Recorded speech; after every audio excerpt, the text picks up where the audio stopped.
మంత్రి శ్రీధరబాబుపై మాజీ ఎమ్మెల్యే పుట్టా మధు మండిపడ్డారు. కావాలనే తన కుటుంబంపై తప్పుడు ప్రచారం చేస్తున్నారన్నారు. ప్రజాసేవలో ఉన్న తమపై నిందలు వేస్తున్నారని పుట్టా మధు ఫైర్ అయ్యారు. వామన్ రావు హత్యకు సంబంధించి సిబిఐ ప్రశ్నలకు సమాధానం ఇచ్చారని మధు తెలిపారు.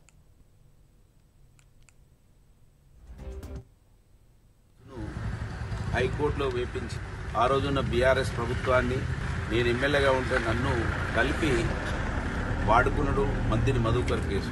నన్ను నా భార్యను నన్ను ఒక్కనే కాకుండా ఇద్దరిని కలిపి ఇవాళ సమాజం ముందర దోషులుగా ఉంచే ప్రయత్నం దుద్దిల్ల శ్రీధర్ గారు చేస్తున్నట్టుగా మీకు స్పష్టంగా కనబడతా ఉన్నది. నేను ఎక్కువ చెప్పాల్సిన అవసరం లేదు. కనుక ఇవాళ మేము కూడా వామన్ రావు గారి చరిత్రను గురించి, వామన్ రావు గారి తండ్రి గారు ఆ రోజు జరిగినటువంటి సంఘటనలో ముందుగా ఏం మాట్లాడిండు హెచ్ఎంటీవీ ఇంటర్వ్యూలో, తర్వాత ఏం మాట్లాడిండు అక్కడ కాంగ్రెస్ పార్టీ వాళ్ళు పక్కకు నిలబడి మంత్రి ఎమ్మెల్యేకు సమాచారం ఇచ్చిన తర్వాత కిషన్ రావు గారు మంత్రి పుట్టమధు గారి పేరు తీసుకుంటున్నాడని వీళ్ళు కాంగ్రెస్ లీడర్లు ఆయన పక్కకి హెచ్ఎంటీవీలో కనబడతా ఉన్నారు.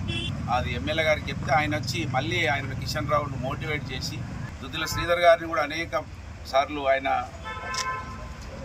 ఏ విధంగా వాడుకున్నారో, ఏ విధంగా వాళ్ళ యొక్క కలయిక జరిగిందో కూడా మేము కూడా సిబిఐ గారికి చెప్పినాము.